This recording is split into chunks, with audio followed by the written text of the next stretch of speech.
అందరికీ నమస్తే. ఈరోజు మనము రామాయణం నుంచి నేర్చుకోవాల్సిన విషయంలో భాగంగా కొత్త విషయాన్ని తెలుసుకుందాం. 4వ విషయం తెలుసుకునే ప్రయత్నం చేద్దాం. అయితే నిజానికి అన్నదమ్ములు అనేవాళ్ళు ఎలాగుండాలి, అన్నదమ్ముల అనుబంధం కాస్త ఎలాగుండాలి అని మనకు రామాయణం నేర్పిస్తుంది నిజానికి.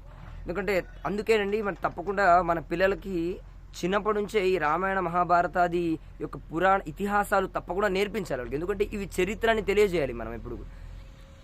సో విషయానికి వస్తే రామాయణంలో అన్నదమ్ములు మనకు సాధారణంగా ఇంతకుముందే చెప్పాను నేను. రామాయణం అంటే ఏంటయ్యా అని ఒక వ్యక్తి అడిగినప్పుడు చెప్పినటువంటి సమాధానము 2 అన్నదమ్ములు, 3 అన్నదమ్ములు, 4 అన్నదమ్ముల కథనండి ఇది అని చెప్పారు. కాబట్టి 2 అన్నదమ్ములు అంటే అందులో కూడా 2 ఉన్నారండి. 1 వాలి సుగ్రీవులు, 2 జటాయువు సంపాతులు, వీళ్ళిద్దరు కూడా అన్నదమ్ములే. 3 రావణ కుంభకర్ణ విభీషణులు, ఈ 3. 4 అన్నదమ్ములు అంటే రామ లక్ష్మణ భరత శత్రుఘ్నుడు.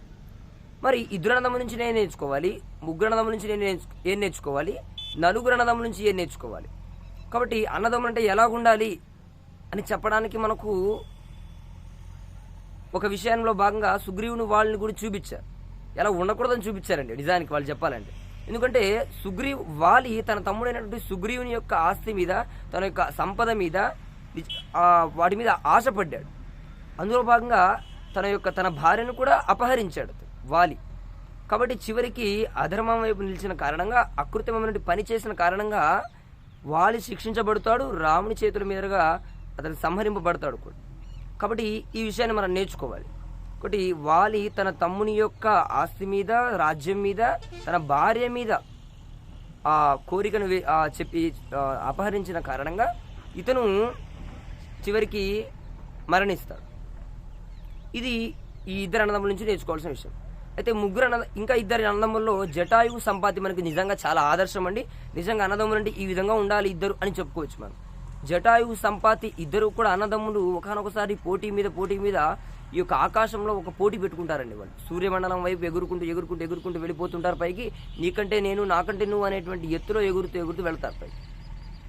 అందులో ఎగిరేటువంటి సమయంలో ఒకనొక సమయంలో పైకి చేరుతూ జటాయువు, అన్నయ్య నువ్వు ముసలోడివి, నేను తమ్ముని, నేను యంగ్ ఎనర్జెటిక్, నేను నీకంటే చాలా పైకి ఎగురుతాను చూడు అని చాలా పైకి ఎగిరేటువంటి సమయంలో ఒకనొక సమయంలో చాలా పైకి వెళ్ళిపోతే సూర్యమండలానికి దగ్గరగా వేడి తగులుతుంది. రే జాగ్రత్తరా తమ్ముడు అని ఒక్కసారికి భయపడిపోయి సంపాతి తమ్ముని కంటే ఎక్కువగా ఎత్తుగా ఎగిరి ఆ యొక్క తన 2 కాళ్లతో 2 పంజాలతో తమ్ముడిని కిందకు తోసి 2 రెక్కలను చాచి ఇలాగా అడ్డంగా పెడుతుందండి సంపాతి.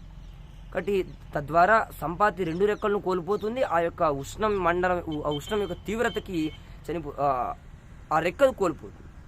కాబట్టి ఈ విధంగా తమ్ముని కోసము అన్న ప్రాణాలు పెట్టి మరీ రక్షిస్తుంది. కాబట్టి ఆ విధంగా వాళ్ళు పోటీ పెట్టుకోకూడదని, ఎంత ఉన్నైనా అన్న తమ్ముల బంధమే అని సంపాతి నిరూపించాడు అందులో. కాబట్టి అన్న తమ్ముల బంధం ఎలా ఉండాలనేటువంటిది అక్కడి నుంచి కొంత నేర్చుకోవచ్చు. తర్వాత రావణ కుంభకర్ణ ఈ యొక్క విభీషణుడు నుంచి ధర్మం వైపు నిలిచిన కారణంగా విభీషణుడు రాముని వైపు వచ్చాడు. అధర్మం వైపు నిలిచిన కారణంగా రావణుడు మరణించాడు. మరి కుంభకర్ణుడు కొంత మాట్లాడాడు, ప్రతిఘటించాడు, చెప్పే విషయాన్ని. కాబట్టి ఆయన తన విద్యుక్త ధర్మాన్ని పాటించే ప్రయత్నం చేశాడు. అది రావణ కుంభకర్ణ ఈ యొక్క విభీషణుడు చేశాడు. అయితే రామలక్ష్మణ భరత శత్రుఘ్నులు చూస్తే ఒకరి జాడలో ఒకరు నడుచుకుంటూ వెళ్ళారండి. అందరూ కూడా ఒకే మార్గంలో పయనించిన దానికి ఇప్పటికీ కూడా రామ లక్ష్మణ భరత శత్రుఘ్నులు అనేటువంటి యొక్క అన్నదమ్ముల అనుబంధం మనం విడదీయరానిది అని చెప్పుకుంటాం. రామలక్ష్మణ భరత శత్రుఘ్నుల నుంచి శత్రుఘ్నుడు తన మనసును మొత్తం భరతునికి దాసోహం చేశాడు. ఎందుకంటే శత్రువులను జయించిన వాడు అని చెప్తాం. అంటే ఏంటి, తన మనసులోని మొత్తం అన్నింటి గుణాలను త్యజించి ఆయన పూర్తిగా తన మనసును మొత్తం భరతునికి అంకితం చేశాడు. అయితే భరతుడు తన యొక్క మనసును మొత్తం రామునికి అంకితం చేశాడు. ఒకటి ఆ విధంగా రామలక్ష్మణ భరత శత్రుఘ్నులు అందరూ కూడా ఒకే మార్గంలో, ధర్మం మార్గంలో పయనించిన కారణంగా ఆ 4 కూడా చివరికి మనకు మిగిలారు, మనందరికీ కూడా ఆదర్శంగా నిలిచారండి. కాబట్టి ఇది మనకు అన్నదమ్ములు ఎలా ఉండాలో చిన్నప్పటి నుంచి పిల్లలకు తెలియజేస్తూ మనందరికీ లోకానికి మొత్తానికి చాటి చెప్పినటువంటి అన్నదమ్ముల అనుబంధాన్ని తెలియజేసేటువంటి రామాయణం గొప్ప కావ్యం అండి. కాబట్టి ఇటువంటి విషయాన్ని 10 మందికి తెలియజేయాలని కోరుకుంటున్నాను. కాబట్టి మనందరికీ కూడా ఇది ఈ యొక్క అన్నదమ్ముల అనుబంధాన్ని గురించి తెలియజేస్తుంటే రామాయణం నిజంగా మనందరికీ చాలా ఆదర్శనీయము. బట్ ఈ విషయం కూడా అందరికీ తప్పకుండా అర్థమవుతుంది అనుకుంటున్నాను. ధన్యవాదాలు.